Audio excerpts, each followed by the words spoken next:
Imagine a world filled with violence, corruption everywhere, no peace, no righteousness, no fear of God. A world so broken that God himself said, "Enough." But in the middle of that darkness, there was one man. A man who walked with God. A man who would be chosen to survive the greatest disaster in human history. This is not just a story. This is the moment God reset the world. This is the story of Noah and the ark. The earth was different then. People multiplied. Cities grew. But something went terribly wrong. Humanity became wicked beyond imagination. Every thought, every intention was evil. Violence filled the land. People no longer cared about righteousness. They mocked what was right and celebrated what was wrong. And God saw it all, not just the actions, but the hearts behind them. And the Bible says something deeply powerful. God regretted creating man. Not because he made a mistake, but because humanity had completely turned away from him. And his heart was filled with grief. But then, among billions of corrupted people, there was Noah. Noah was different. He was righteous, blameless among his generation, and he walked with God. While others mocked God, Noah obeyed him. While others chased evil, Noah chose righteousness. And God spoke to Noah, "The end of all flesh has come before me. The earth is filled with violence. I will destroy them." Imagine hearing that. The world you know, everything, gone. But then God gave Noah an assignment. God said, "Make yourself an ark." A massive structure, unlike anything ever built before. Length 300 cubits, width 50 cubits, height 30 cubits, a floating fortress. God gave Noah exact instructions. Use gopher wood, cover it with pitch inside and out. Build rooms, make a window, create 3 levels. And here's the shocking part. It had never rained before. Yet Noah was building a boat in a world that had never seen rain. People laughed. They mocked him. "Old man, what are you doing? Rain? Flood, you've gone mad."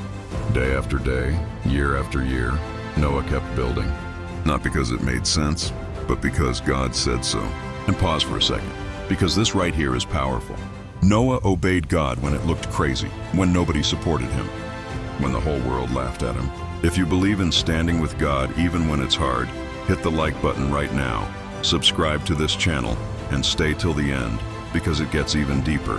Then something supernatural happened.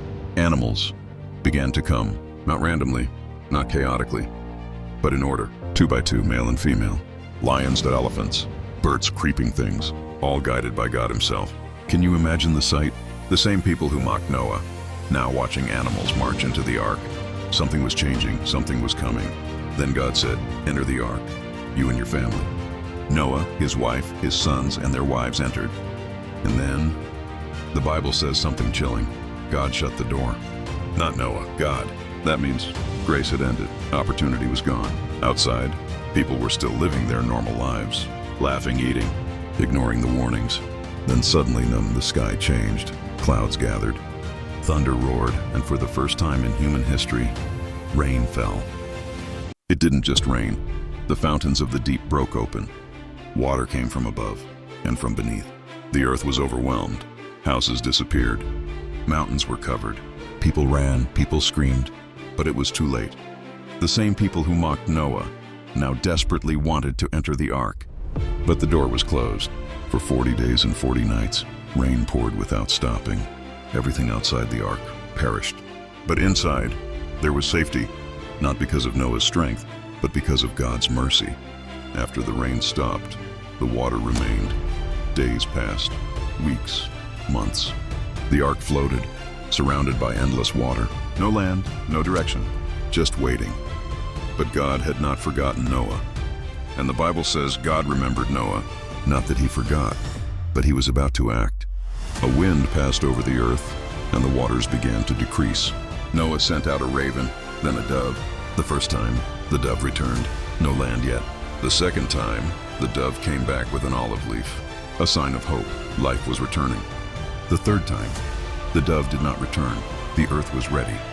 Come out of the ark, Noah stepped onto a new world. Clean, renewed, reset. And the first thing Noah did, he built an altar. He worshiped God, and God made a promise. "Never again will I destroy the earth with a flood." And he placed a sign in the sky. The rainbow, a covenant, a reminder of mercy. This story is not just about a flood. It's about obedience in a corrupt world, faith when nothing makes sense, judgment and mercy. Because just like in Noah's time, people today are still ignoring God, still living like nothing will happen. But one day, the door will close again. The question is, will you be inside or outside? God commanded the prophet Jonah to deliver a warning to the city of Nineveh. But Jonah fled, boarding a ship to escape his duty. A mighty tempest arose, and the terrified sailors cast Jonah into the raging sea, where he was swallowed by a great fish. For 3 days and nights he prayed from within the belly of the beast. The Lord commanded the fish, and it released Jonah onto dry land. Humbled, Jonah traveled to Nineveh and delivered the divine warning. If this message touched you, like this video, subscribe for more powerful Bible stories, and share this with someone who needs to hear it. Because you never know, this might be the warning someone needs.